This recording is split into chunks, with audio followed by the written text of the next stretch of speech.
સુરત મનપા ચૂંટણી માટે ભાજપની કવાયત તેજ થઈ છે। ઉમેદવારો શોધવા નિરીક્ષકોની ટીમ પહોંચી સુરત। 12 નિરીક્ષકોની 4 ટીમો આગામી 3 દિવસ સુધી સુરતના તમામ 30 વોર્ડના દાવેદારો અને કાર્યકરોને સેન્સ લેશે। ઉધના ભાજપ કાર્યાલય ખાતે પ્રક્રિયા પ્રારંભ થઈ છે। સુરત મનપા ચૂંટણી માટે ભાજપની કવાયત તેજ છે। ઉમેદવારો શોધવા નિરીક્ષકોની ટીમ પહોંચી સુરત।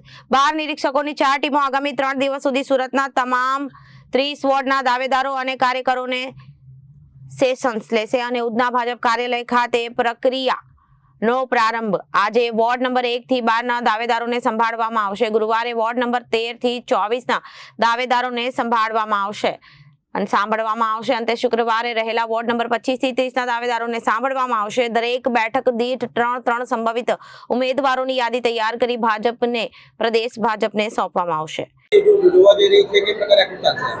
આજે આવનારા 3 દિવસમાં 30 વોર્ડના દરેક કાર્યકર્તાને સાંભળવાની વ્યવસ્થા કરવામાં આવી છે।